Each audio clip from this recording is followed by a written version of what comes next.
Baik Pak, kalau memang ini sudah menjadi keputusan Bapak beserta rekan-rekan guru yang lain, maka saya hanya bisa mengucapkan terima kasih dan tolong sampaikan permohonan maaf saya kepada guru-guru yang lain. Kementerian Pendidikan dan Kebudayaan mengeluarkan kebijakan terkait tahun ajaran baru 2020-2021 di masa pandemi COVID-19 yang akan dimulai pada Juli 2020.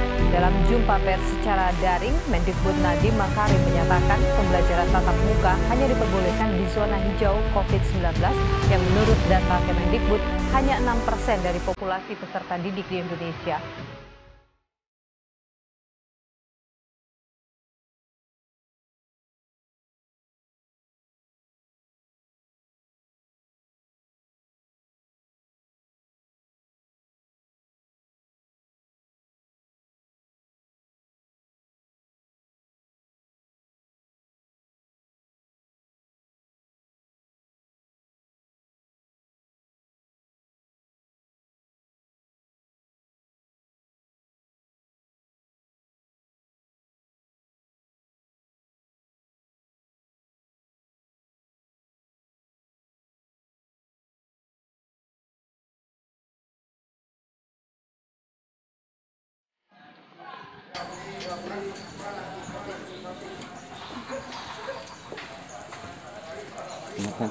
Pagi.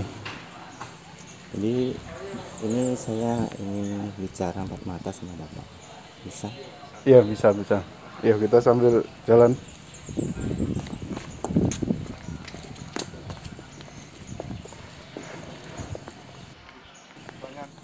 Kita nyantai sini, bagus. Iya Pak.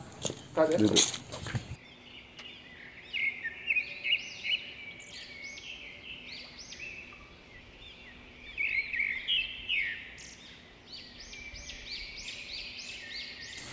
Jadi begini Pak, menurut saya pembelajaran daring itu memang kurang efektif untuk diterapkan di sekolah kita.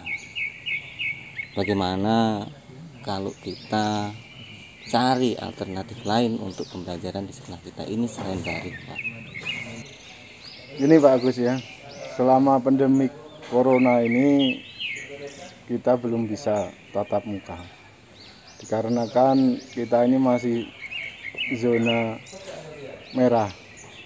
Maka dari itu nanti gimana kalau kita sampai tatap muka menyalahi aturan dari pemerintah. Tapi Pak, bagaimana dengan mereka siswa kita yang mohon maaf kurang mampu itu? Mereka tidak punya handphone Pak. Sementara untuk daring ini mereka butuh, kita butuh handphone Pak. Selain handphone untuk paket internet itu mereka sulit, apalagi di tempat kita ini Pak. Jadi daring menurut saya memang tidak efektif untuk diterapkan di sini. Gini Pak Agus ya, saya paham selama pandemi COVID ini belajar semacam daring itu nggak efektif. Tapi menurut Pak Agus, alternatif apa, jalan apa yang paling bagus supaya kita ini efektif belajarnya? Ya menurut saya mungkin bagi mereka yang kurang mampu itu kita terpaksa datangi Pak ke rumahnya. Kalau seperti itu Pak Agus menjadi beban tugas guru. Ya itulah Pak tugas guru Pak. Karena guru bukan robot pengupload materi Pak. Tapi guru juga sebagai penempa moral anak bangsa. Baiklah Pak Agus, saya belum bisa menyetujui usulan Pak Agus karena saya masih ingin merapatkan dengan rekan-rekan guru yang lain. Baik Pak, kalau begitu terima kasih atas waktunya dan kesempatannya, saya mohon pamit.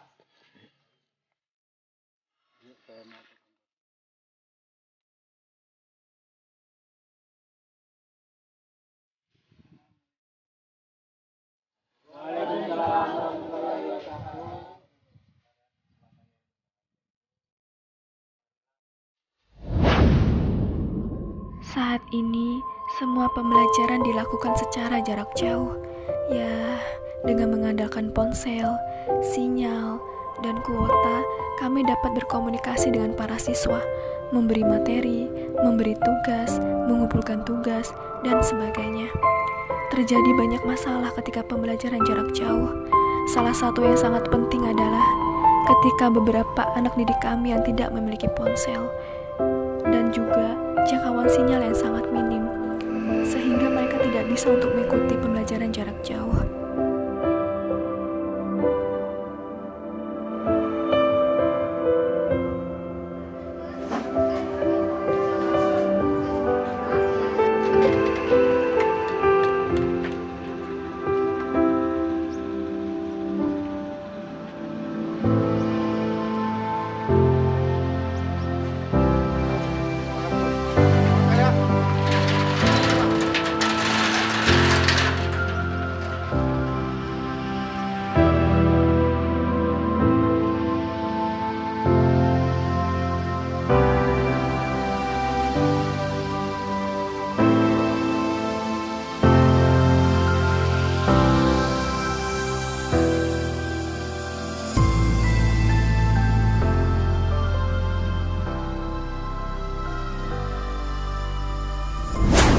Menindaklanjuti laporan dari rekan-rekan Dewan Guru, sanksi apa yang tepat untuk Pak Agus? Ini Pak, biar tidak ada kecemburuan dengan guru-guru yang lain, guru seperti Pak Agus ini harus beri sanksi yang tegas, misalnya seperti pemecatan gitu Pak.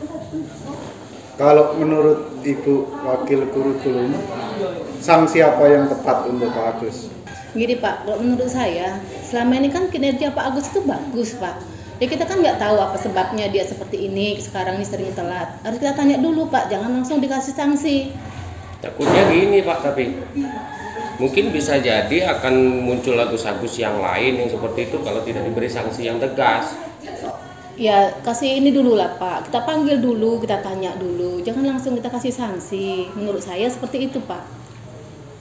Baiklah kalau gitu, besok Pak Agus saya panggil hadap saya.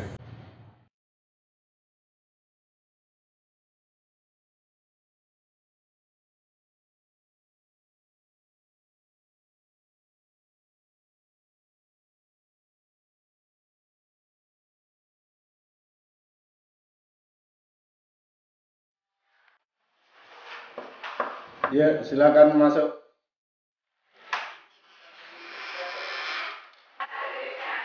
Ya, silakan.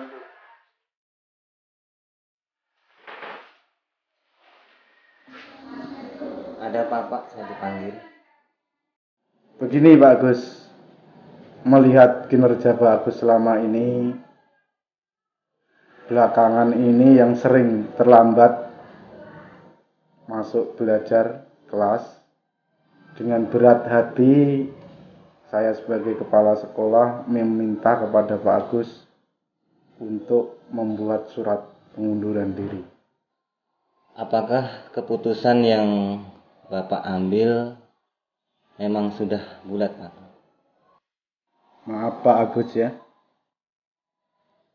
atas pertimbangan dengan rekan-rekan guru yang lain, ini harus saya laksanakan karena takutnya nanti akan terpengaruh kepada guru-guru yang lain. Maka dari itu saya minta maaf sekali lagi Pak Agus. Baik Pak, kalau memang ini sudah menjadi keputusan Bapak beserta rekan-rekan guru yang lain, maka saya hanya bisa mengucapkan terima kasih dan tolong sampaikan permohonan maaf saya kepada guru-guru yang lain.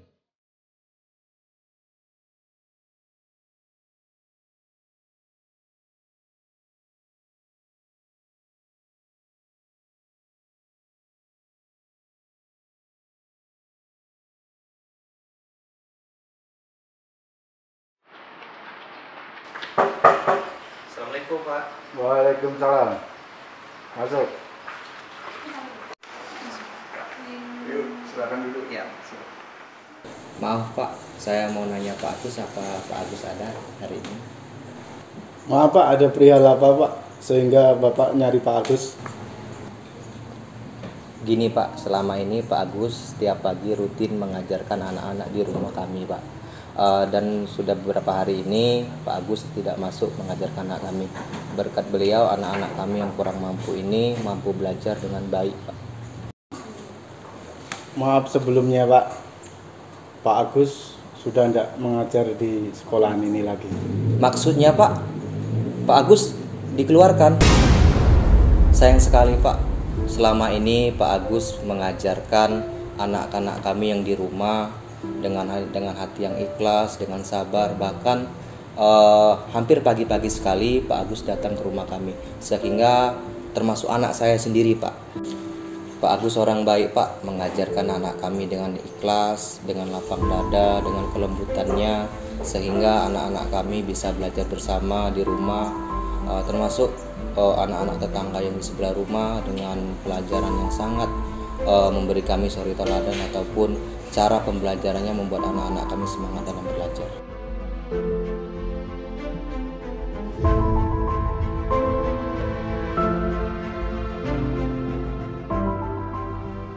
Aku menangis di dalam batinku. Ya, apa yang bisa aku lakukan? Setiap hari, setiap malam, aku terus berpikir. Dan akhirnya, aku menemukan solusi yang aku sendiri sangat ikhlas menjalankannya. Aku meluangkan waktuku untuk mendatangi rumah salah satu anak didik kami dan berkumpul di sana, belajar bersama dengan tetap mengikuti protokol kesehatan. Aku rela dan sangat ikhlas demi anak bangsa, demi masa depan bangsa. Semoga semua lekas pulih kembali.